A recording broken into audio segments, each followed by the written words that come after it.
Good morning students, कैसे हो आप? अच्छे हो? कल हम लोगों ने क्या पढ़ा था? कल हम लोगों ने विद्युत रसायन चैप्टर शुरू कर दिया था और उसमें हम लोगों ने सेल बनाने की विधि सीखी कि कैसे सेल बनाया जाता है। तो आज मैं पहले एक्स किरण विवर्तन और ब्रैग समीकरण को प्रूव करता हूँ, उसके बाद आगे बढ़ूंगा उस चैप्टर में। तो एक्स किरण विवर्तन किसे कहते हैं पहले जान लें। तो एक्स किरण विवर्तन क्या है? तो वैसी विधि या वह विधि जिससे क्रिस्टल की संरचना ज्ञात की जाती है उसे एक्स किरण विवर्तन कहते हैं। फिर से एक बार कि वह विधि जिससे क्रिस्टल की संरचना ज्ञात की जाती है उसे एक्स किरण विवर्तन कहते हैं। विवर्तन का मतलब क्या होता है? विवर्तन का मतलब लाइक परावर्तन। जैसे परावर्तन होता है ना कि किसी तल पर यदि प्रकाश की किरण को प्रवाहित करोगे तो ये पहले आपतित होता है, फिर क्या होता है? परावर्तित हो जाता है।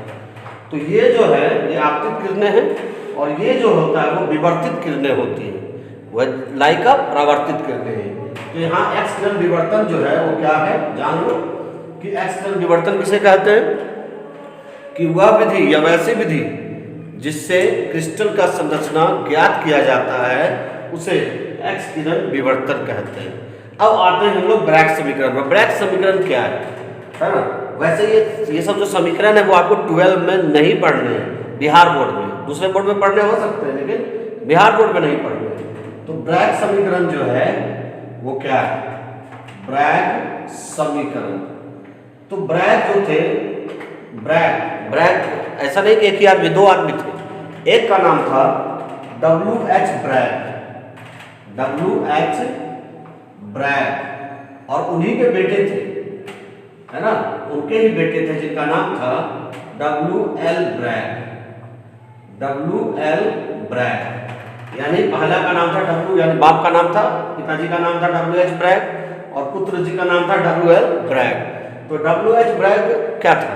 तो H जो था W for William, H for Henry और ब्रैग यानी विलियम हेनरी ब्रैग और विलियम लॉरेंस ब्रैग, ये दोनों ने मिलकर क्या किया? एक्स किरण विवर्तन की सहायता से, ध्यान दीजिएगा, एक्स किरण विवर्तन की सहायता से ZnS, याद है, जिंक सल्फाइड, इसको हम लोग जिंक ब्लैंड भी कहते हैं। क्या कहते हैं हम लोग? जिंक ब्लैंड भी कहते हैं। और इन्होंने एक्स किरण विवर्तन सिद्धांत की सहायता से ZnS की संरचना का निर्धारण किया, है ना। क्या किया? फिर सुनेंगे क्या बोला? मैंने बोला कि ब्रैग यानी WH ब्रैग और WL ब्रैग ने किसके? एक्स किरण विवर्तन के सिद्धांत की सहायता से ZnS यानी जिंक ब्लैंड, जिंक का अयस्क होता है, ZnS के संरचना का निर्धारण किया, है ना। ब्रैग के अनुसार क्या था? इनका नियम क्या था?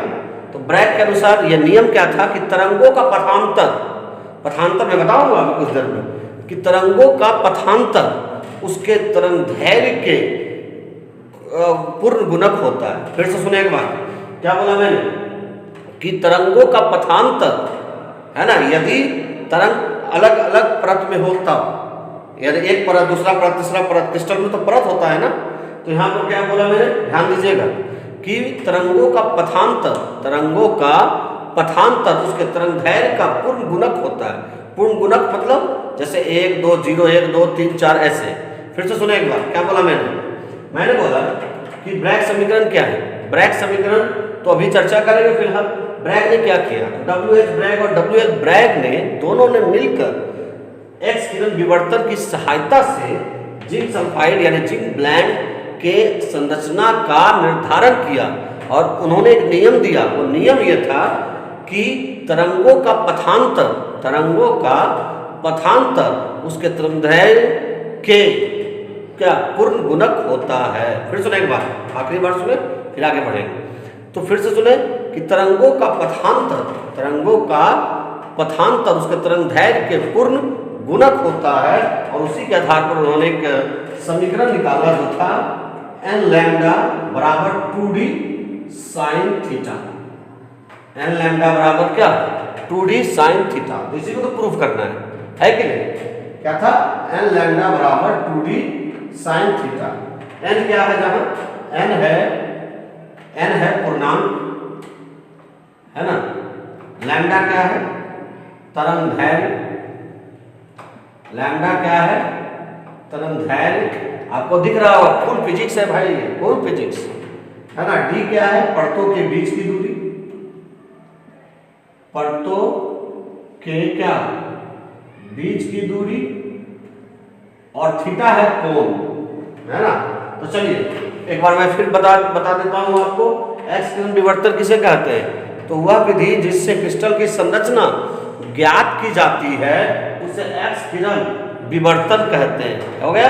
उसके बाद ब्रैग समीकरण के लिए, तो ब्रैग समीकरण के लिए हम लोग लिखेंगे कि WH ब्रैग तथा WL ब्रैग ने एक्स किरण विवर्तन की सहायता से ZnS जिंक सल्फाइड की संरचना का निर्धारण किया, है ना। ब्रैग के अनुसार क्या था कि तरंगों का पथांतर उसके तरंगदैर्घ्य के पूर्ण गुणक होता है। और उसके लिए उन्होंने एक समीकरण का प्रतिपादन किया, वो था n लैम्डा बराबर 2t sin थीटा। मैं अभी इसको प्रूव करूंगा कुछ देर में। फिलहाल लिख लीजिए, पहले लिखिए एक्स किरण विवर्तन लिख के डैश दे दीजिए। लिखिए वह विधि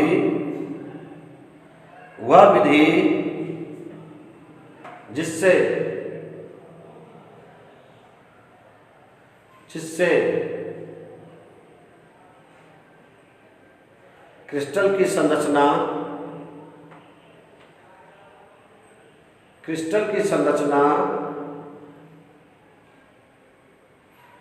ज्ञात की जाती है,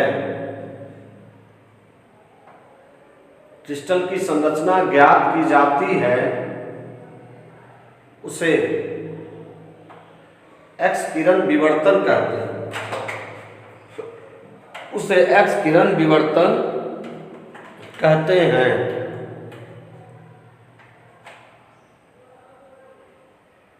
हो गया। लिखे, अब नीचे लिख दे ब्रैग समीकरण, लिख के डैश दे। लिखिएगा WH Bragg, William Henry Bragg, दोनों को नोबेल पुरस्कार भी मिला था इसके लिए। WH ब्रैग तथा WL ब्रैग, WH ब्रैग तथा WL ब्रैग ने एक्स किरण विवर्तन की सहायता से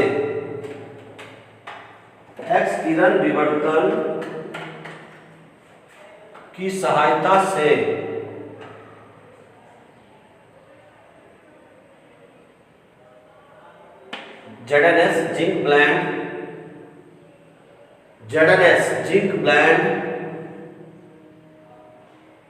की संरचना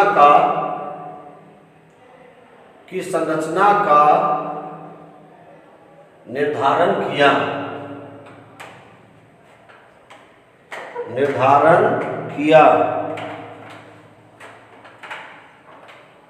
हो गया।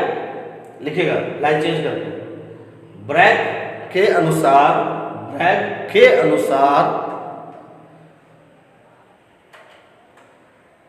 तरंगों का पथांतर,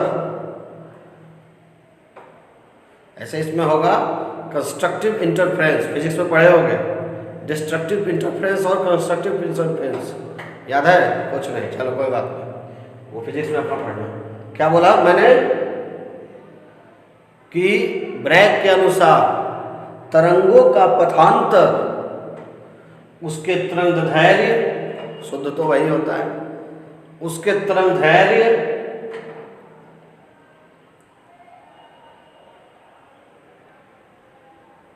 का पूर्ण गुणक होता है।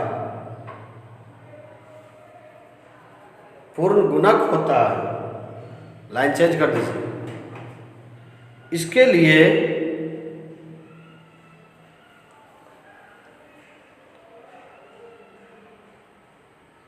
ब्रैग ने एक समीकरण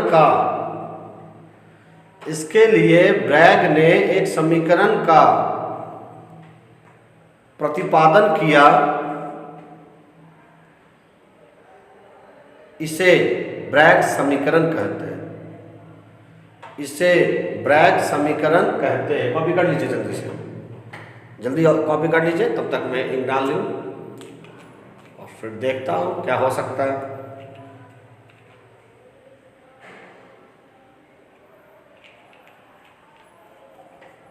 कॉपी हो गया। चलिए भाई, अब देखो क्या है, अब मैं इसे प्रूव करने जा रहा हूँ। देखते हैं क्या प्रूव होता है या नहीं होता। Just wait.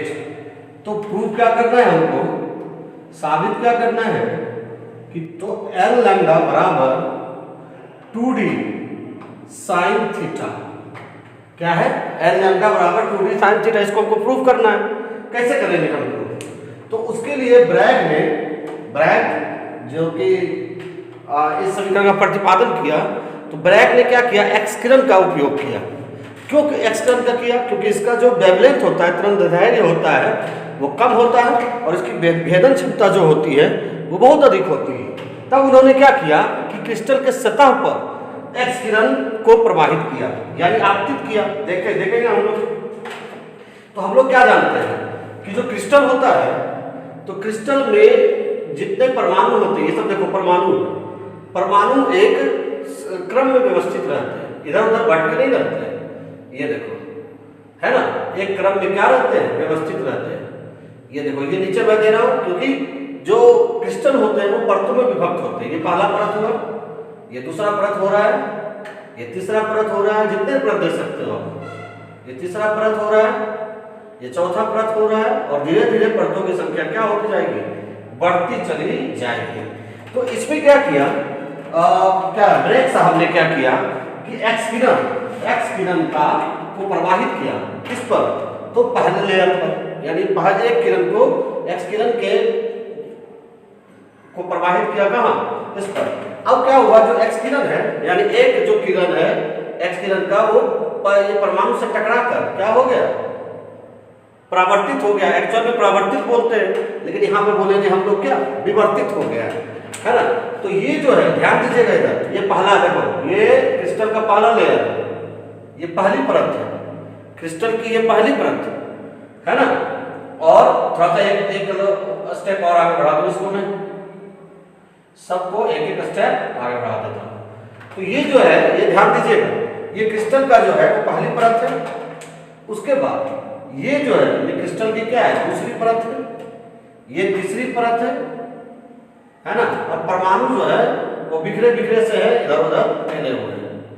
अब ये देखो, यहाँ पर स्कैटर हो रहा है। तो क्या हो गया कि ये जो एक्स किरण को जब प्रवाहित किया गया क्रिस्टल के सतह पर, तो एक किरण जो थी वो एक ये परमाणु से टकरा कर क्या हो गई, विवर्तित हो गई। यानी यहाँ से ये आपतित हो रही है, ये हो गया आपतित किरणें, आपतित क्या किरणें। अब यहाँ से ये क्या हो गई है, परावर्तित। लेकिन यहाँ परावर्तित की जगह हम लोग क्या बोलेंगे, विवर्तित, यानी विवर्तित किरणें। ये विवर्तित किरण है, किरणें नहीं बल्कि किरण, एक किरण है। यहाँ से ये आपतित हुई, यहाँ से ये क्या हो गई, विवर्तित हुई। अब जो आपतित कोण बनेगा, ये कितना बनेगा, थीटा। परावर्तन कोण भी क्या बनेगा, थीटा ही बनेगा। आपतन कोण और परावर्तन कोण, शायद यही बोलते हैं हिंदी में। अब ये क्या हो गया कि इसी तरह का, अब ये पहला किरण, तो चूंकि एक्स किरण में भेदन क्षमता अधिक होती है, तो एक एक्स किरण क्या हुआ कि दूसरे परत में भी क्या हो गया, पेनिट्रेट किया, यानी भेदते हुए वो अंदर आ गया। और अंदर आने के बाद वो ये परमाणु के द्वारा वो भी रिफ्लेक्ट हो गया। इसको यहाँ रिफ्लेक्ट की जगह कहते हैं डिफ्रैक्ट हो गया। तो डिफ्रैक्ट हो गया और डिफ्रैक्ट हो गया, तो दूसरा जो है, ये दूसरी किरण है, ये भी पहले आपतित हुई, उसके बाद विवर्तित हो गई। और विवर्तित होने में आप ध्यान दो, यहाँ पर इसका भी जो कोण बना, ये यहाँ पर, तो ये कौन सा कोण बना, थीटा। ये भी कौन सा कोण बना, थीटा। कोई दिक्कत नहीं है। अब जो है, ध्यान दें, हम ये मानते हैं क्या, ये दोनों की जो बीच की दूरी है, परतों के बीच की जो दूरी है, ध्यान दीजिएगा इधर, परतों के बीच की जो दूरी है उसको हम लोग मानते हैं क्या, टी। परतों के बीच की दूरी हम लोग मानते हैं क्या, डी मानते हैं। चलिए, तो ये आप देख रहे हैं ध्यान से, क्या देख रहे हैं कि पहली जो किरण है, तो पहली किरण की अपेक्षा जो दूसरी किरण है उसने दूरी अधिक तय की है, जाना उसको वही है, लेकिन पहली किरण जो है उसने दूरी कम तय की और दूसरी किरण जो है उसने दूरी क्या है ज्यादा तय की। देखने में भी लग रहा है ना। जैसे कि आप यहाँ से पटना जाओ तो यहाँ से पटना जाओ या तो आप बख्तियारपुर होते जाओ सीधा, है ना, मान लो कि यहाँ से 130 किलोमीटर है, या गया होके जाओ 200 किलोमीटर, तो जाना है तुमको गया है ये पटना है, लेकिन दोनों में जो ट्रैवल किसने ज्यादा किया, किसने ज्यादा दूरी तय की, तो 200 वाला कितना ज्यादा दूरी तय की, तो ज्यादा दूरी तय की कितना, ध्यान दीजिएगा, तो 200 और पटना जाने में कितना लगता है 130, यानी 70 किलोमीटर की दूरी ज्यादा तय की, है ना। यानी कहने का मतलब है कि दूसरी जो किरण है वो कहीं ना कहीं कुछ ज्यादा दूरी तय की, लेकिन कितना, तो आप ध्यान दें यहाँ से, इसके लिए हम लोग क्या करते हैं, ये जो किरण है इसको यहाँ से अभिलंब खींच देते हैं, देखो ये यहाँ तक आ रही है, यानी यहाँ तक यहीं तक दूरी, ये जो कि दोनों किरणें हैं यहाँ तक पैरेलल है, समानांतर है, लेकिन यहाँ से फिर पैरेलल नहीं है। फिर ये जो किरण है इसके यहाँ पर हम एक और अभिलंब यानी लंब खींच देते हैं, ध्यान है। तो इसका मतलब ये ध्यान दो, यहाँ पर थोड़ा सा ध्यान दो, बस कुछ नहीं है इसमें कि यहाँ ये जो दोनों किरणें यहाँ तक समानांतर है, ये किरणें दोनों जो है यहाँ तक क्या है समानांतर। अब क्या है यहाँ पर एक बीच की दूरी जो है वो आपने खींच देते हैं लाइन, जैसे यहाँ खींचा हुआ है, तो ये जो बीच की दूरी है वो है क्या डी, कोई दिक्कत नहीं। अब हम लोग थोड़ा मान लेते हैं, इसको मान ले ए, इसको मान ले बी, इसको मान ले सी और इसको मान ले क्या डी। तो आप ध्यान दीजिए कि दूसरी जो किरण है वो पहले किरण की अपेक्षा कितनी अधिक दूरी तय करती है। तो ध्यान दें यहाँ तक तो दोनों साथ चलती है ना, ए तक तो साथ चलती है, यहाँ पर भी सी के बाद दोनों समानांतर है, लेकिन असली जो बी जो है यानी दूसरी किरण जो है वो दूरी तय करती है यहाँ से लेकर यहाँ, जो कि एक्स्ट्रा है, या इसी को कहते हैं पथांतर, है ना। यहाँ से यहाँ तक की जो दूरी है, ध्यान दीजिएगा, यहाँ से यहाँ तक की जो दूरी है उसने दूसरी किरण ने एक्स्ट्रा दूरी तय की है, अतिरिक्त दूरी तय की है। जैसे हम लोग पटना जाते हैं 130 किलोमीटर बख्तियारपुर होते जाएगा, 200 किलोमीटर गया होकर जाएगा, तो कहेगा कितना कौन ज्यादा दूरी तय किया, तो गया होगा, लेकिन कितना दूरी तय किया, तो 70 किलोमीटर यानी 200 माइनस क्या किए 130, यानी 70 किलोमीटर की जो दूरी है वो मैंने एक्स्ट्रा, या जो जा रहे हैं पटना उन्होंने एक्स्ट्रा तय की। तो यहाँ पर यदि आपको बोल दिया जाए कि दूसरी जो किरण है वो कितना दूरी अधिक तय किया, तो ए बी सी नहीं बल्कि ए डी सी, यहाँ से लेकर यहाँ तक की जो दूरी है उस दूसरे किरण ने एक्स्ट्रा दूरी तय करी है। अब चलो साबित करते हैं हम। तो अब यहाँ से देखते हैं, माना कि याद रखें कि एक्स किरण एक क्या है विद्युत चुंबकीय तरंगे है, याद रखें, है ना। चलिए अब देखते हैं, हम आगे बढ़े तो थोड़ा सा इंक डाल लूँ इधर, उसके बाद तो क्या है, माना कि ये जो है एक्स्ट्रा दूरी है ए डी सी कि ए डी सी है ना एक्स्ट्रा दूरी, दूसरा परत ने एक्स्ट्रा दूरी कितना तय किया, तो यहाँ से लेकर कहाँ तक, यहाँ तक, यानी कि ए डी सी। और याद रखें कि ये जो है ये ए डी बराबर है डी सी के, ये जो है ये और ये दोनों क्या है बराबर है, दोनों हमेशा बराबर रहेगा। तो माना कि ए बी डी का तरंग है, क्योंकि तरंग है, एक्चुअल में ये सब जो है तरंग के रूप में ही चलती है, तो मैं दिखा नहीं रहा हूं तरंग के रूप में, है ना। तो माना कि क्या ए बी डी का क्या तरंग धैर्य, तो तरंग धैर्य क्या मान लिया मैंने, लैम्डा मान लिया। तो लैम्डा क्या होता है कि तरंग धैर्य किसे कहते हैं कि दो कर्मागत शीर्षों के बीच की दूरी को हम लोग तरंग धैर्य कहते हैं। यानी कि देखो ऐसे ये है यहाँ से ऐसे, तो कर्मागत शीर्ष कौन है, तो शीर्ष ये, गर्त कौन है, गर्त ये है ना, ये शीर्ष है और ये क्या है गर्त। तो यहाँ से यहाँ तक की जो दूरी होती है इसको हम लोग क्या कहते हैं लैम्डा। फिर यहाँ से यहाँ तक की दूरी जो होती है उसको क्या कहते हैं लैम्डा। यहाँ से यहाँ तक की दूरी जो होती है उसको क्या कहते हैं लैम्डा। यहाँ से यहाँ तक की जो दूरी होती है उसको क्या कहते हैं लैम्डा।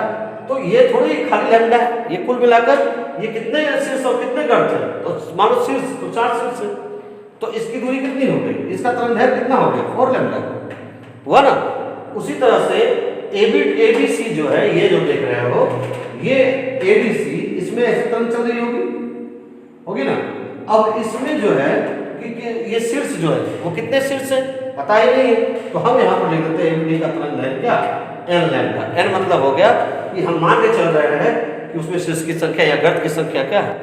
तो ये जो देखो भाई, यहाँ पर देखो फिर से कि अब ये जो है, ये दो क्रमागत शीर्षों की दूरी ना लैम्डा कहलाती है। तो क्रमागत शीर्ष इसमें कई है, तो कई है तो कई लैम्डा हो गया, यानी n लैम्डा हो गया। चलो अब आगे बढ़े। तो देखो, तो हम लोग लिख सकते हैं, ध्यान दीजिएगा, बी नहीं बल्कि ADC बराबर n लैम्डा लिख सकते हैं बच्चा। इसको समीकरण हम लोग मान ले 1। क्या मान ले 1। अब चलो, अब जरा हम लोग देखते हैं तो पथांतर कितना, पथांतर समझ रहे हो कि जो दूसरी जो किरण है वो पहली किरण की अपेक्षा कितनी अधिक दूरी तय की, तो पथांतर कितना है। देखो पथांतर, ध्यान दीजिए, पथांतर यानी पथ का अंतर, दोनों के पथ का अंतर क्या है। तो यहां से यहां तक तो दोनों समानांतर आई किरणें, यहां से यहां तक भी समानांतर गई, लेकिन बीच में जो ये किरण है, दूसरी किरण, वो ज्यादा ट्रेवल कर गई, मतलब ज्यादा दूरी तय करी। कितना से, A से लेके C तक। तो पथांतर कितना हो गया, A से C, यानी कि AD प्लस मतलब AD प्लस क्या, DC। इसी को कहते हैं हम लोग क्या, पथांतर।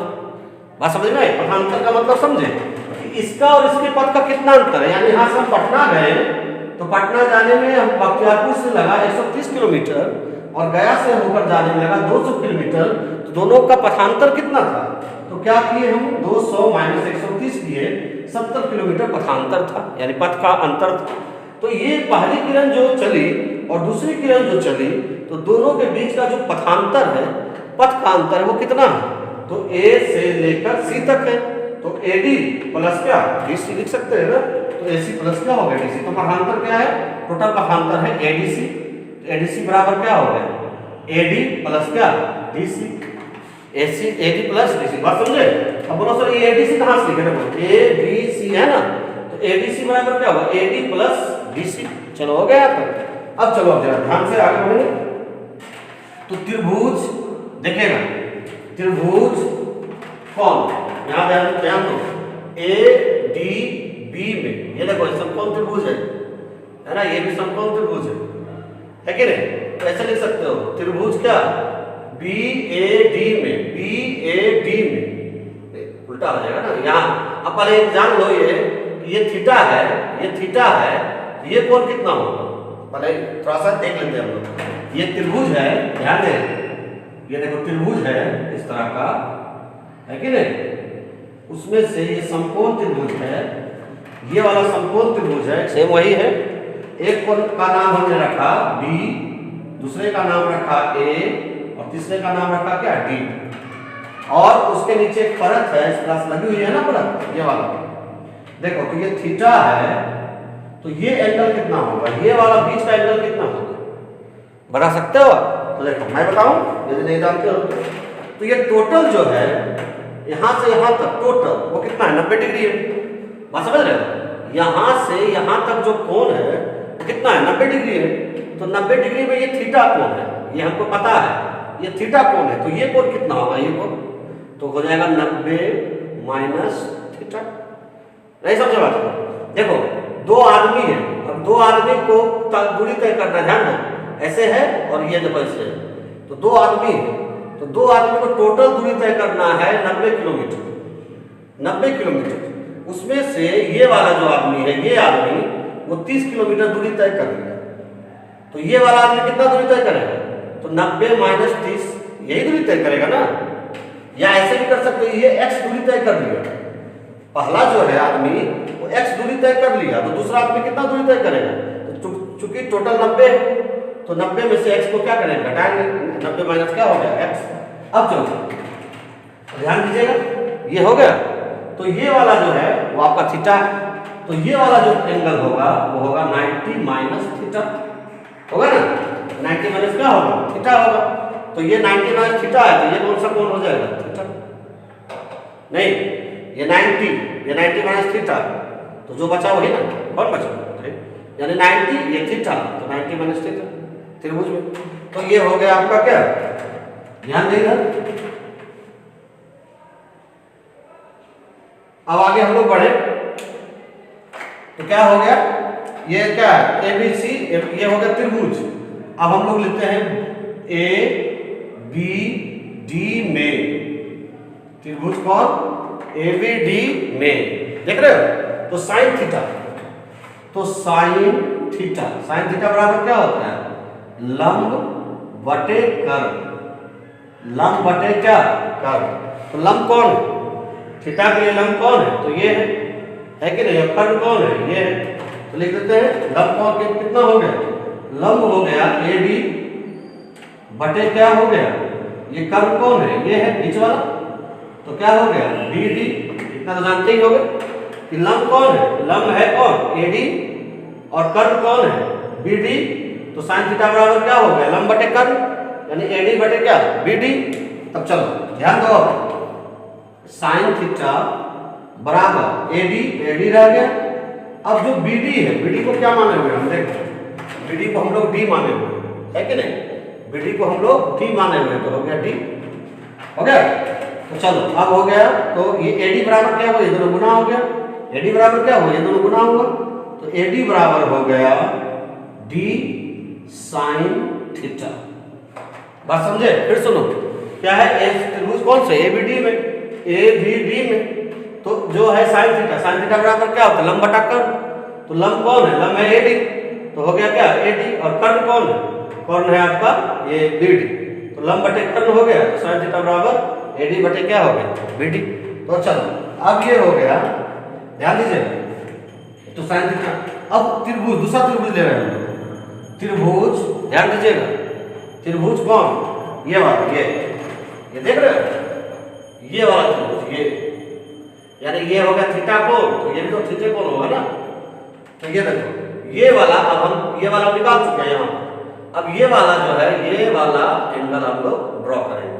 अब ये क्या कहते हैं, एंगल नहीं बल्कि ट्रायंगल ड्रॉ करेंगे। देखो इस तरह से ऐसे है बना हुआ, ध्यान दीजिएगा, बस इसको समझे, खत्म हो गया। और ये है इस तरह से बना हुआ, ये है राइट एंगल यानी कि 90 डिग्री है, ये है थीटा, और ये हो गया कौन सा 90 माइनस थीटा, इसको माना हुआ है B, ये C, ये क्या D। मैथमेटिक्स है, ट्रायगोनोमेट्री है, त्रिकोणमिति, आप लोग पढ़े भी होंगे है ना, त्रिकोणमिति ही है, कुछ और नहीं है इसमें। तो त्रिभुज क्या हो गया DBC में, देख रहे हो त्रिभुज कौन, DBC में। तो साइन थीटा बराबर क्या होगा, साइन थीटा बराबर वही लंब बटे क्या कर्व, लंब बटे क्या कर्व। तो लंब बटे कर्व, लंब कितना है देखो, तो लंब है आपका कौन, तो BD है ना, लंब है BD, ये हो गया नहीं, BD नहीं, लंब है कौन DC, और कर्व कौन है BD, कर्व कौन है BD। तो देखिएगा, तो साइन थीटा, ध्यान दें बस लास्ट लाइन में, साइन थीटा बराबर क्या हो गया DC हो गया, DC को DC रहने देते हैं। लेकिन BD क्या है, तो BD यहाँ भी माने हुए हम लोग कि जो BD है, देखो यहाँ है ना, BD बराबर क्या है D, यहाँ भी BD बराबर क्या है D, देखो यहाँ पर भी है, BD को क्या माने हुए हम लोग D, तो BD बराबर क्या हो गया D, तो DC बटे क्या हो गया D। तो DC बराबर तब क्या हो गया, तो DC बराबर हो गया, गुना हो गया इधर, तो D साइन थीटा, कोई दिक्कत, D साइन थीटा। अब चलो चित्र यहां तक बना सकते हो, उतना जरूरी नहीं। अब यहां से देखो, ध्यान दीजिएगा, बस लास्ट लाइन में है कि यहां पर क्या हो गया, त्रिभुज के लिए हम लोग DC बराबर D साइन थीटा आया और AD बराबर D साइन थीटा आया, तो यहाँ ADC बराबर कितना हो जाएगा, तो ADC AD और ये दोनों का मान रख देंगे। देखो तो पथांतर ध्यान दीजिएगा, क्या है पथांतर, देख रहे हो पथांतर क्या है, AD प्लस DC, क्या है AD प्लस DC। तो AD का मान कितना है, देखो यहाँ लिखा हुआ D sine theta plus DC का मान कितना है? डीसी का मान भी है क्या? D sine theta. बात समझ में आई? कैसे लिखे? यहाँ है ना पथांतर लिखा हुआ कि एडी प्लस डीसी, तो एडी का मान कितना है? डी साइन थीटा, और डीसी का मान भी कितना है? D sine theta. तो पथांतर बराबर क्या होगा? डी साइन थीटा प्लस क्या होगा? D sine theta. तो यानी एडीसी बराबर, दोनों को जोड़ दें तो क्या हो गया? 2d sine theta, 2d sine theta. समीकरण कितना हो गया? 2। अब चलो बस समीकरण 1 और 2 को ये मिला दो, मिलने के बाद आंसर आ जाएगा, हो गया, है ना? तो देखो ध्यान से, एन क्या है समीकरण 1 में? क्या है? एडीसी बराबर एल लैम्डा, और समीकरण 2 में भी क्या है? एडीसी बराबर 2d साइन थीटा, यानी दोनों एडीसी के ही बराबर। बात देख रहे हो? यानी ये दोनों पथांतर भी है और ये दोनों को हम लोग एन लैम्डा ही माने। तो क्या हो गया? एडीसी बराबर क्या है? एन लैम्डा, और एडीसी बराबर है 2d साइन थीटा। बात समझ रहे हो? एडीसी बराबर है एन लैम्डा, एडीसी बराबर है 2d साइन थीटा, यानी जब दोनों का एलएचएस बराबर है तो आरएचएस भी दोनों क्या होगा? बराबर होगा। इसको ऐसे समझो, बस जैसे मैंने पहले ही बताया था कि राम बराबर है श्याम के, राम बराबर है श्याम के, और राम ही बराबर है रहीम के। तो दोनों का एलएचएस राम राम है कि नहीं? दोनों का जो एलएचएस है बाया साइड है राम राम है, तो श्याम और रहीम भी एक दूसरे के क्या होगा? बराबर ही होगा ना। तो श्याम बराबर क्या हो जाएगा? श्याम बराबर हो जाएगा रहीम, है ना? तो यहाँ देखो ये है राम और ये है श्याम, राम बराबर श्याम। फिर ये देखो ये राम बराबर रहीम, तो राम बराबर रहीम और राम बराबर श्याम, तो श्याम बराबर भी क्या हो जाएगा? रहीम हो जाएगा ना। बस तो लिखेंगे समीकरण क्या? 1 तथा 2 से क्या लिखेंगे? एन लैम्डा बराबर 2d sine theta. N lambda बराबर क्या लिखेंगे? 2d sine theta. प्रूव हो गया? एन लैम्डा बराबर 2d साइन थीटा। फिर से एक बार देख लें, तो हमको प्रूव क्या करना था? एन लैम्डा बराबर 2d साइन थीटा, यही प्रूव करना था ना। प्रूव भी हो गया। तो हम इसके लिए क्या किए? हम क्या किए? ब्रैग ने क्या किया कि एक्स किरण को लिया। एक्स किरण क्यों लिया? क्योंकि उसका तरंग दैर्ध्य कम होता है और उसकी वेदन क्षमता अधिक होती है, जिसके कारण वो भिन्न भिन्न परतों में भी पलायन कर जाते हैं। तो पहली जो किरण थी वो परमाणु से टकराकर विवर्तित हो गई, है ना? दूसरी जो किरण थी वो भी दूसरे लेयर के, दूसरे परत के, ये देखो परत है, दूसरे परत के परमाणु से टकराकर विवर्तित हो गई। तो विवर्तित होने के क्रम में क्या हुआ कि जो पहली किरण थी वो दूसरी किरण की अपेक्षा कम ट्रैवल की, कम दूरी तय करी। दूसरी जो किरण थी वो पहली किरण से अधिक दूरी तय करी। ये सिंपल है, लग भी रहा है। देखो यहाँ से यहाँ तक समानांतर आई किरणें, यहाँ से यहाँ तक समानांतर गई, किंतु यहाँ से यहाँ तक एक्स्ट्रा दूरी तय किया कौन? ये किरण ने, नीचे वाला है दूसरी किरण। तो ये जो है इसको हम लोग मान लिए, ऐसे माने कि हम नहीं मानते तो यही होता है, एन लैम्डा ही होता है ना। इसको कहते हैं क्या? Constructive interference. लेकिन उतना आप जानते ही नहीं हो क्या उसको हिंदी में बोलते हैं, संपोषी विवर्तन और कुछ ऐसे करके। तो वो जो है उसके कारण हमको ऐसे लिखना पड़ा इसको कि माना कि एडीसी का तरंग दैर्ध्य क्या होता है? लैम्डा। तो लैम्डा तरंग दैर्ध्य होता है, तो कंपनें तो बहुत सारी होती हैं, तो नंबर ऑफ कंपन को हम क्या दिखा रहे हैं? एन, है ना? वही शीर्ष और गर्त जो दोनों के बीच की दूरी है लैम्डा, और कई लैम्डा है तो उसको हम लोग दिखा रहे हैं एन से। तो अब ये एडीसी को हम लोग क्या है? एन लैम्डा बराबर क्या? ये समीकरण 1 कर लिए। अब पथांतर का मतलब समझे कि जो दूसरी जो परत है, जो दूसरी जो किरण है वो कितनी अधिक दूरी तय की, उसी को ना पथांतर कहेंगे। दोनों में कितनी, कौन अधिक दूरी तय की है? जैसे हम यहाँ से जाए, यहाँ से स्टेशन जाए, है ना, और कोई लड़का क्या हो यहाँ से फ्यूल से होते हुए स्टेशन है, तो दोनों में पथांतर तो है, पथ का अंतर तो हुआ, गंतव्य एक है, किंतु क्या पथांतर है। तो मेरी दूरी यदि मान लो 1 किलोमीटर है तो उसकी 3 किलोमीटर हो जाएगी, तो पथांतर कितना होगा? 3 - 1 यानी 2 किलोमीटर की। यहाँ भी पथांतर वही, पहली परत जो है वो क्या करी कि कम दूरी तय करी, लेकिन दूसरी जो किरण है, सॉरी परत नहीं, दूसरी जो किरण है वो अधिक दूरी तय करी। दूसरी जो किरण कितनी अधिक दूरी तय करी? वो था क्या? पथांतर, यानी एडीसी दूरी अधिक तय करी, जो कि है एडी। देखो एडी प्लस क्या? डीसी। तो एडीसी बराबर क्या होगा? AD plus DC. अब त्रिभुज, ध्यान देना है ना, त्रिभुज कौन में? ए बी डी में क्या देखें, साइन थीटा बराबर क्या होता है, लंब बटे कर्व। लंब कौन है, एडी, तो एडी बटे क्या हो गया, बीडी हो गया ना। अब साइन थीटा बराबर हो गया एडी बटे, चूंकि इसकी दूरी है डी, देखो यहाँ लिखा हुआ है डी, ये भी है आपका क्या डी, तो डी, तो साइन थीटा बराबर हो गया एडी बटे डी, एडी बराबर हो गया डी साइन थीटा। अब त्रिभुज डीबीसी में, हाँ भाई डीबीसी, डीबीसी यानी डीबीसी में क्या देखा आपने, साइन थीटा बराबर लंब बटे कर्व, यानी डीसी बटे क्या हो गया बीडी, तो साइन थीटा बराबर डीसी, तो डीसी डीसी रह गया। लेकिन बीडी जो था, बीडी बीडी देखो यहाँ बीडी कितना है डी, तो डीसी बराबर ये दोनों गुना हो गया डी साइन थीटा। अब चलो पथांतर क्या लिखा हुआ है, पथांतर लिखा हुआ है एडी प्लस डीसी, यानी एडी कितना है, एडी है डी साइन थीटा, यानी डी साइन थीटा।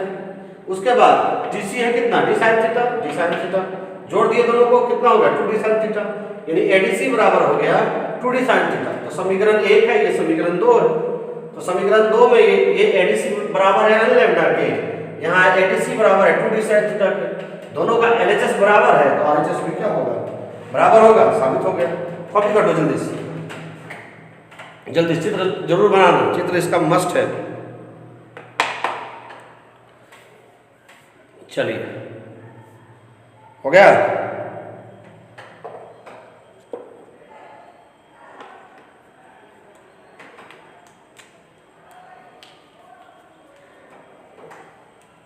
चित्र बनाने का समय मैं दे देता हूं आपको, नहीं है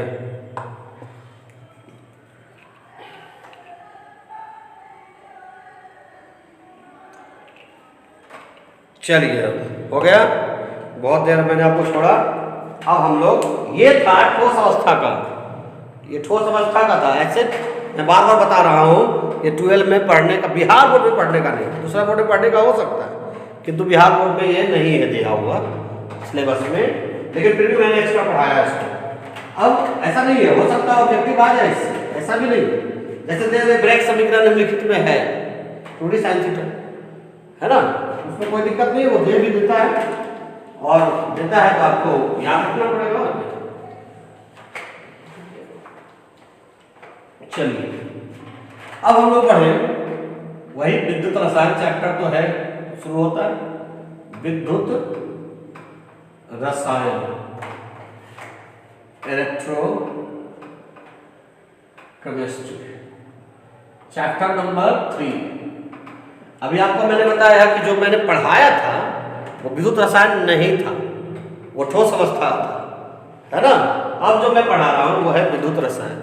बोलो सर ऐसा क्यों, तो ब्रैग समीकरण क्या था कि 12 में नहीं था पढ़ना, है ना, कहीं भी नहीं है, बहुत सारे बुक्स में भी नहीं है, दिनेश किताब में, दिनेश जो बुक होता है उसमें भी नहीं है, तो लेकिन बहुत सारे विद्यार्थियों ने जिद कर दिया कि भाई ब्रैग समीकरण पढ़ाइए, ये बीएससी पार्ट 1 में जाके, है ना, तो चलो भाई पढ़ा देता हूँ, मेरे को क्या जाता है। विद्युत रसायन क्या हो गया, इलेक्ट्रोकेमिस्ट्री। अभी ये इलेक्ट्रोकेमिस्ट्री में हम लोगों ने कल सेल बनाने के लिए सीखा था, अब थोड़ा सा आगे बढ़ेंगे। तो वैद्युत चालक देखिएगा ध्यान से, विद्युत चालक, विद्युत या वैद्युत भी बोलते हैं उसको, वैद्युत चालक, वैद्युत चालक को इंग्लिश में कहते हैं हम लोग कंडक्टर, कंडक्टर। वैद्युत चालक किसे कहते हैं, कि वैसा पदार्थ जिससे होकर विद्युत धारा क्या होती है, प्रवाहित होती है, उसे क्या कहते हैं हम लोग, वैद्युत चालक कहते हैं। फिर से कोई पढ़े भी हो, चालक ही तो वैद्युत चालक है। तो वैसा पदार्थ जिससे होकर विद्युत धारा क्या होती है, प्रवाहित होती है, उसे क्या कहते हैं, वैद्युत चालक कहते हैं। फिर से एक बार क्या बोला, कि वैसा पदार्थ जिससे होकर विद्युत धारा प्रवाहित होती है, उसे विद्युत चालक कहते हैं। अब आप जानो कि वैद्युत चालक बहुत सारे प्रकार होते हैं, चलिए थोड़ा सा देख लेते हैं, हम लोग आगे बढ़ते हैं। वैद्युत चालक, है ना, यानी कि कंडक्टर, कंडक्टर। अब ये 2 टाइप्स होते हैं, 2 टाइप्स, ये देखो, पहला होता है धात्विक चालक, धात्विक चालक, या इसी को हम लोग कहते हैं इलेक्ट्रॉनिक चालक, है ना, इलेक्ट्रॉनिक चालक, इलेक्ट्रॉनिक चालक, है ना, इलेक्ट्रॉनिक चालक। यानी पहला होता है मेटेलिक, मेटेलिक कंडक्टर और इलेक्ट्रॉनिक कंडक्टर, इलेक्ट्रॉनिक कंडक्टर, है ना। फिर दूसरा होता है, सब जी ऐसे कुछ खास नहीं है। दूसरा है, तो पहला हो गया कौन सा, धात्विक का चालक, या इसी को कहते हैं हम लोग क्या, इलेक्ट्रॉनिक चालक। और दूसरा है वैद्युत अपघटनीय चालक, वैद्युत अपघटनीय, है ना। थोड़ा सा रुक जाइए।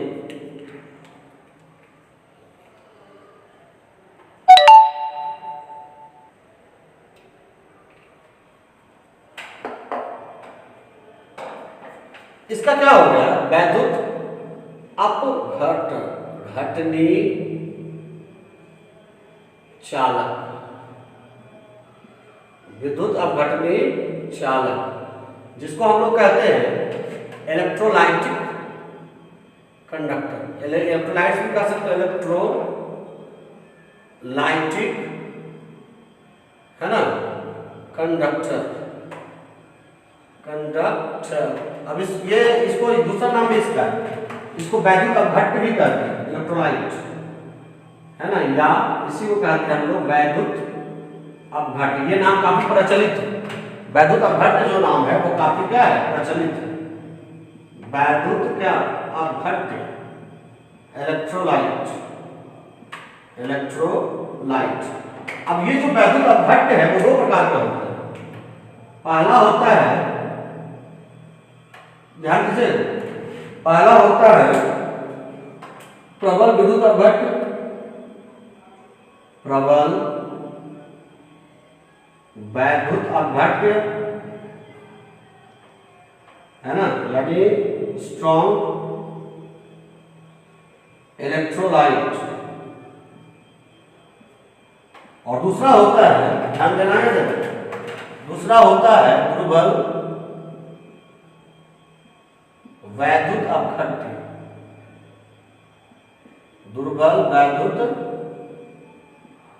अपघट्य, यानी कि वीक इलेक्ट्रोलाइट। तो सबसे पहले आप क्या करें, ये कॉपी कर लें, है, अब मैं एक एक करके बताते जाऊंगा।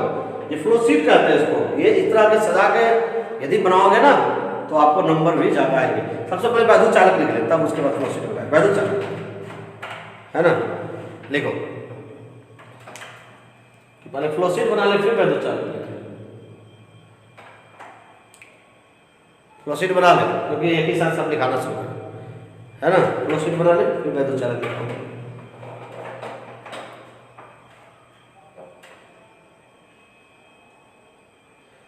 हो गया, चलो तुम खड़ा हो, इधर उधर चलो।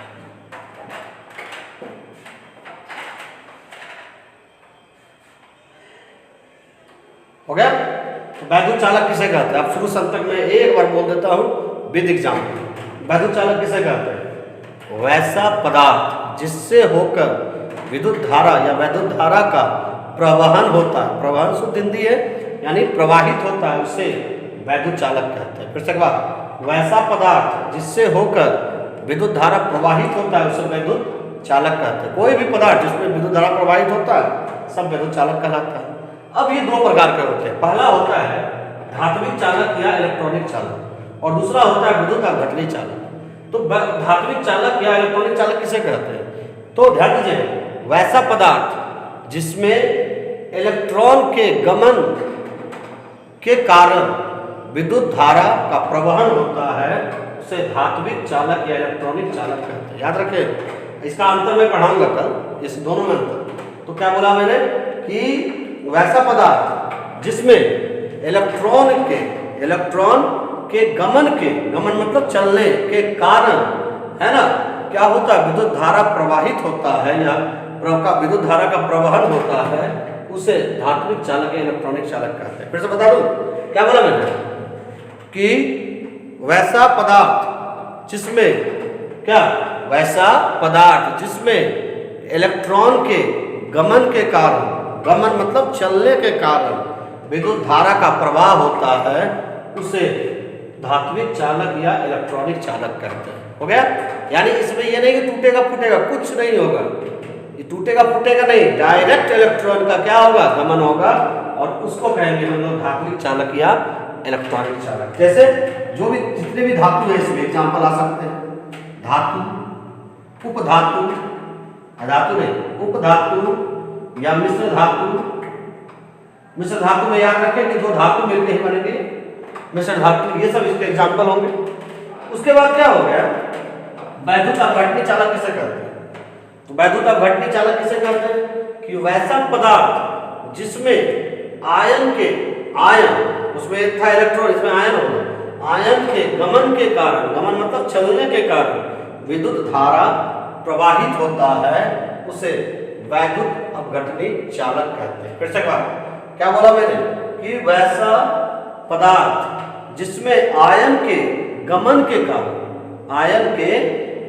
कारण विद्युत धारा का प्रवहन होता है, विद्युत धारा प्रवाहित होता है, उसे वैद्युत अपघटनी चालक कहते हैं। याद रखें कि ये ठोस अवस्था में भी इसमें क्या होता है, विद्युत का चालन हो सकता है, किंतु इसमें ठोस अवस्था में विद्युत का चालन नहीं होता है जब तक ये पिघलेगा नहीं, है ना। गलित अवस्था में ही इसमें विद्युत का चालन होता है। ये गर्म करने पर इसकी चालकता घटती है और इसको गर्म करने पर इसकी चालकता बढ़ जाती है। याद रखें, है ना। ध्यान, कल मैं अंतरिक्ष पढ़ाऊंगा, इसलिए ध्यान रखें, बहुत इजी सा है सब। तो आपको लग रहा होगा सर फिजिक्स नहीं पढ़ा रहे हैं, बिल्कुल नहीं, मैं फिजिक्स नहीं पढ़ा रहा हूँ। नाम ये विद्युत रसायन, विद्युत के बारे में पढ़ना है रासायनिक में, लेकिन फिजिक्स है तो पढ़ाना तो पड़ेगा ही ना। तो वैद्युत अपघटनी चालक, फिर से सुने, वैसा पदार्थ जिसमें किसके आयन के गमन के कारण, किसके आयन के गमन के कारण विद्युत धारा का प्रवहन होता है, उसे विद्युत अपघटनी चालक कहते हैं। कोई भी एग्जाम्पल, इन दोनों का एग्जाम्पल इसी का होगा, जैसे कोई भी अम्ल हो गया या क्षार हो गया, या लवण हो गया, ये सब इसके क्या होंगे, एग्जाम्पल होंगे। अब प्रबल वैद्युत अपघट्य किसे कहते हैं? प्रबल वैद्युत अपघट्य, जैसे NaCl हो गया, H2SO4 हो गया, तो वैसा वैद्युत अपघट्य जो जलीय विलयन में पूर्णतः आयनीकृत हो जाता है। पूर्णतः आयनीकृत मतलब समझे, कतरा कतरा टूट जाता है, जर्रा जर्रा टूट जाता है, हर एक पदार्थ पार्ट टूट जाता है ना। जैसे देखते हो कि एक मैंने देखा था कुछ दिन पहले, एक आदमी के नीचे ट्रक आ गया, है ना, तो ट्रक उसको जर्रा जर्रा फोड़ दिया था, यानी पिस्ता कर दिया था, कुछ भी नहीं बचा था, रोड पर सिर्फ दिखाई दे रहा था, तो सिर्फ उसका मांस, वो भी क्या एकदम पिसा हुआ मांस पूरा रोड पर बिखरा हुआ था, तो जर्रा जर्रा टूट गया था, वो हो गया प्रबल वैद्युत अपघट्य। और दुर्बल वैद्युत अपघट्य क्या है कि वैसा पदार्थ जो जलीय विलयन में आंशिक रूप से, आंशिक मतलब थोड़ा थोड़ा, पूरा नहीं टूटेगा, दुर्बल रूप से अपघट्य हो जो क्या है, वैसा पदार्थ जो जलीय विलयन में आंशिक रूप से क्या होता है, तो विघटित होता है, टूटता है, या आयनीकृत बोल सकते हैं, आयनीकृत होता है, उसे दुर्बल वैद्युत अपघट्य कहते हैं। फिर से एक बार दोनों की परिभाषा सुनिए। प्रबल वैद्युत अपघट्य किसे कहते हैं?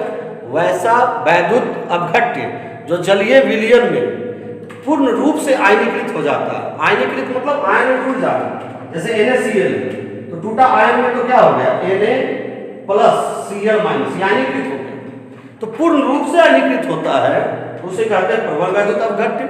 और वैसा पदार्थ जो जलीय विलयन में आंशिक रूप से आयनीकृत होता है, उसे दुर्बल वैद्युत अपघट्य कहते हैं। आंशिक मतलब थोड़ा सा, जैसे रे ये जैसे पापा तुम लोग को मारे, पापा मारे तो क्या किए, तो ऐसा तो मारे नहीं कि हड्डी सब टूट गया, है ना, चोट लगा, थोड़ा सा आपके शरीर में दर्द हुआ, इधर उधर टूटा, पूरा नहीं टूट गया। तो जब पूरा टूट जाएगा, पूरा कैसे टूटेगा, जब तुमको बाहरी लोग मारेगा, लड़ाई हुआ कैसे से मारा, तुमको पूरा तोड़ दिया, है ना, तो वो प्रबल वैद्युत अपघट्य बन गया। तो और जब पापा मारे तो दुर्बल वैद्युत अपघट्य बन गया। तो सोचो कौन सा अपघट्य है तुम लोग, है ना। तो इसमें एग्जाम्पल हो गए NaOH, है ना, KCl या फिर H2SO4, बहुत सारे एग्जाम्पल जो प्रबल अम्ल है, प्रबल क्षार है, सब इसमें एग्जाम्पल हो सकते हैं। इसके एग्जाम्पल हो गए AgCl या NH4OH या एसिटिक अम्ल, ये जितने भी हैं सब क्या है, दुर्बल वैद्युत अपघट्य। एक बार फिर से बता देता हूँ, फिर चलेंगे आज, उसके बाद लिखाना शुरू कर दूंगा, ठीक। तो वैद्युत चालक, ये वैद्युत चालक किसे कहते हैं? वैसा पदार्थ जिससे होकर विद्युत धारा प्रवाहित होती है उसे वैद्युत चालक कहते हैं। खत्म कहानी। धात्विक चालक किसे कहते हैं? वैसा पदार्थ जिसमें इलेक्ट्रॉन के गमन के कारण विद्युत धारा प्रवाहित होती है उसे धात्विक चालक कहते हैं। वैद्युत अपघटनी चालक किसे कहते हैं?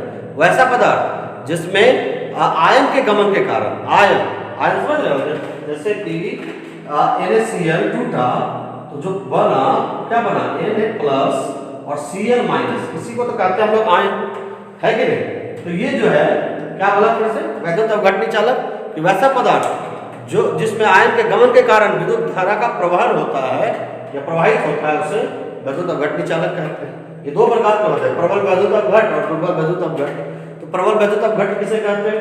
वैसा पदार्थ, है ना, वैसा पदार्थ जो जलीय विलयन में, है ना, पूर्णतः आयनीकृत हो जाता है, पूर्णतः आयनीकृत हो जाता है, उसे प्रबल वैद्युत अपघट्य कहते हैं। और वैसा पदार्थ जो जलीय विलयन में आंशिक मतलब थोड़ा थोड़ा आयनीकृत होता है उसे दुर्बल वैद्युत अपघट्य कहते हैं।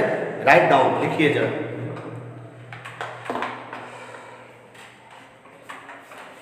लिखिए वैद्युत चालक,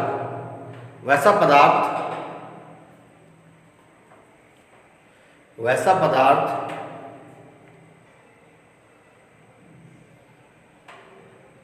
जिससे होकर विद्युत धारा प्रवाहित होती है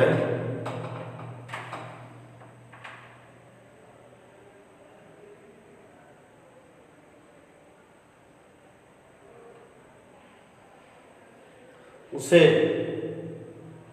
वैद्युत चालक कहते हैं। हो गया? देखो ये दो प्रकार के होते हैं।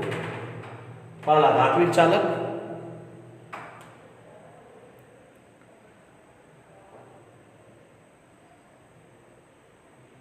देखो वैसा पदार्थ जिसमें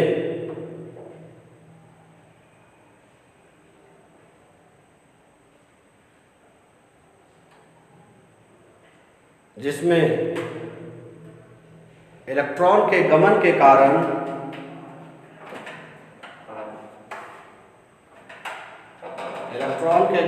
कारण विद्युत धारा प्रवाहित होता है उसे धात्विक चालक कहते हैं। उसे धात्विक चालक कहते हैं। हो गया? इसको इलेक्ट्रॉनिक चालक कहते हैं। इलेक्ट्रॉनिक चालक, ठीक है? हाँ,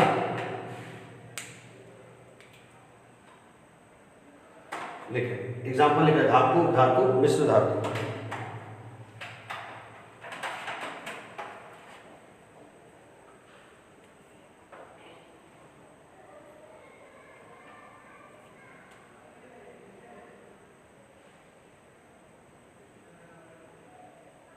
लिखो वैद्युत अपघट्य चालक लिख के रहते तो लिखो वैसा पदार्थ जिसमें आयन के गमन के कारण विद्युत धारा प्रवाहित होती है उसे वैद्युत अपघटनी चालक कहते हैं। वैद्युत अपघटनी चालक कहते हैं। एग्जाम्पल लिख लो, अनुसार लगा। देखो ये दो प्रकार के होते हैं। प्रबल विद्युत अपघट्य लिख दो, ये सब अभी साथ पे सब मत लिखना नहीं क्योंकि पहले लिख चुके हो आप। प्रबल वैद्युत अपघट्य देखो वैसा वैद्युत अपघट्य जो जलीय विलयन में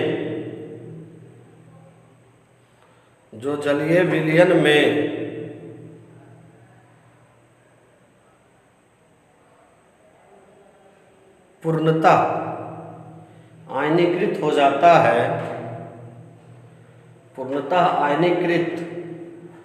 जाता है, उसे प्रबल वैद्युत अपघट्य कहते हैं। उसे प्रबल वैद्युत अपघट्य कहते हैं। एग्जाम्पल लिख लीजिए। चलो, दुर्बल वैद्युत अपघट्य लिखिएगा। वैसा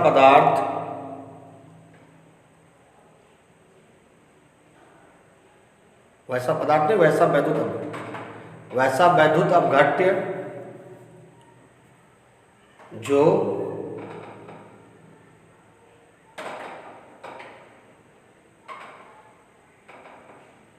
जलीय विलयन में आंशिक रूप से आयनीकृत होता है, आंशिक रूप से आयनीकृत होता है, उसे दुर्बल वैद्युत अपघट्य कहते हैं। एग्जाम्पल लिख लीजिए। हो गया? चलिए, मिलते हैं हम लोग कल। धन्यवाद।